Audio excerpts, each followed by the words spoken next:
Jika kita melihat alam semesta pada hari ini, kita akan menemukan sesuatu yang sangat luar biasa. Langit yang luas, miliaran galaksi, jutaan bintang, planet-planet, matahari, bulan, dan seluruh isi alam semesta bergerak dengan sangat teratur. Semua itu membuat manusia bertanya, bagaimana sebenarnya alam semesta ini bermula? Dalam ilmu pengetahuan modern, para ilmuwan mengemukakan sebuah teori yang dikenal dengan nama teori Big Bang atau teori ledakan besar.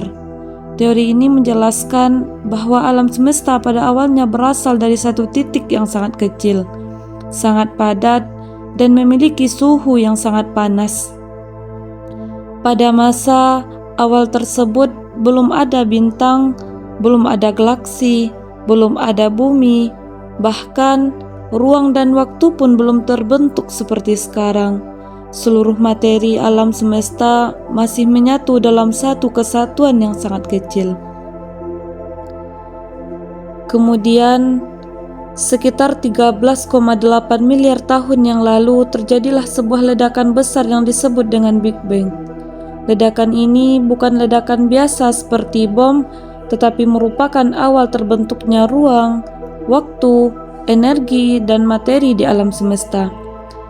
Setelah ledakan besar itu terjadi, alam semesta mulai mengembang.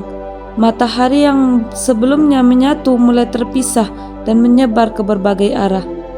Dari proses inilah terbentuk galaksi, bintang, matahari, planet, dan seluruh benda langit lainnya.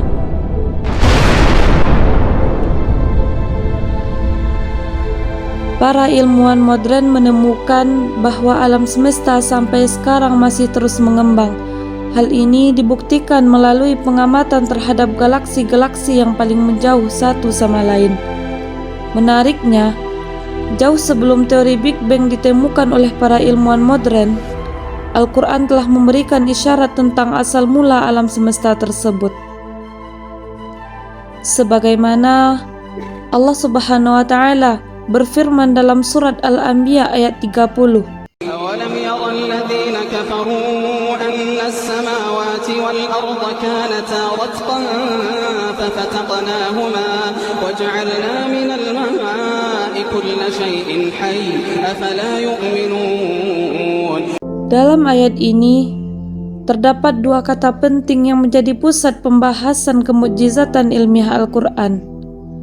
Kata yang pertama itu adalah ratqan, yang berarti sesuatu yang menyatu, berpadu, atau bergabung menjadi satu kesatuan. Sedangkan kata kedua, fafataqnahuma, yang berarti lalu kami pisahkan keduanya. Jika diperhatikan, makna ayat ini memiliki kesesuaian dengan teori Big Bang yang menyatakan bahwa alam semesta pada awalnya merupakan satu kesatuan, kemudian terpisah dan mengembang membentuk alam semesta seperti sekarang. Inilah yang menjadi salah satu bentuk kemukjizatan ilmiah Al-Quran yang dikenal dengan Al-I'jaz Al-Ilmi fil Qur'anil Karim. Kemukjizatan ilmiah berarti adanya isyarat-isyarat ilmu pengetahuan dalam Al-Quran yang baru dapat dipahami manusia setelah berkembangnya sains modern. Hal yang sangat menakjubkan adalah ayat ini telah diturunkan lebih dari 1400 tahun yang lalu, ketika manusia belum mengenal teleskop, belum memahami astronomi modern, bahkan belum mengetahui bagaimana alam semesta terbentuk. Pada masa Nabi Muhammad SAW, masyarakat Arab hidup di lingkungan yang sederhana dan jauh dari perkembangan ilmu kosmologi modern. Oleh karena itu, sangat mustahil Nabi Muhammad mengetahui rahasia penciptaan alam semesta dengan sendirinya. Ini menjadi bukti bahwa Al-Quran benar-benar berasal dari Allah Subhanahu wa Ta'ala, Tuhan yang Maha mengetahui segala sesuatu. Kemukjizatan ini semakin diperkuat oleh penemuan ilmiah lainnya tentang mengembangnya alam semesta. Sebagaimana Allah Subhanahu wa taala berfirman dalam surat Az-Zariyat ayat 47. Ayat ini sesuai dengan penemuan ilmiah modern yang menyatakan bahwa alam semesta terus mengalami ekspansi atau perluasan. Semakin berkembang ilmu pengetahuan, semakin terlihat bahwa Al-Quran memiliki kandungan yang luar biasa.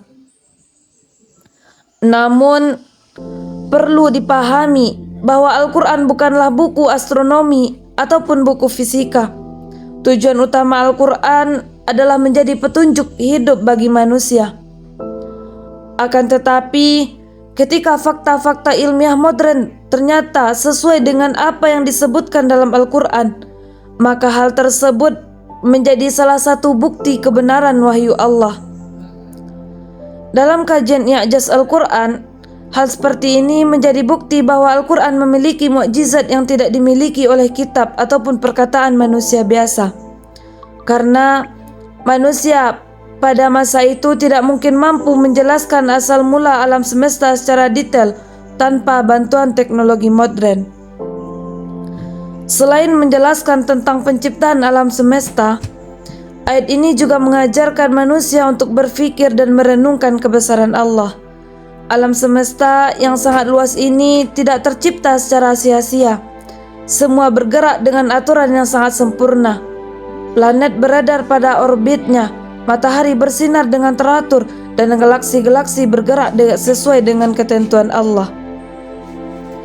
Semua keteraturan tersebut menunjukkan adanya kekuasaan Allah yang maha besar. Karena itu, mempelajari teori Big Bang dari sudut pandang Al-Quran seharusnya membuat keimanan manusia semakin kuat. Ilmu pengetahuan tidak seharusnya menjauhkan manusia dari agama, tapi justru mendekatkan manusia kepada Allah. Semakin manusia mempelajari alam semesta, semakin terlihat betapa kecil dan lemahnya manusia dibandingkan dengan kekuasaan Allah.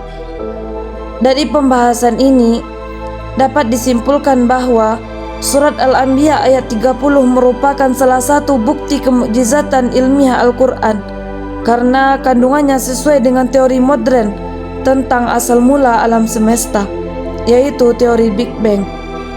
Ayat ini menunjukkan bahwa Al-Quran telah memberikan isyarat ilmiah jauh sebelum manusia mengetahuinya melalui penelitian modern. Hal tersebut menjadi bukti bahwa Al-Quran adalah wahyu Allah Subhanahu wa taala yang kebenarannya akan tetap relevan sepanjang masa.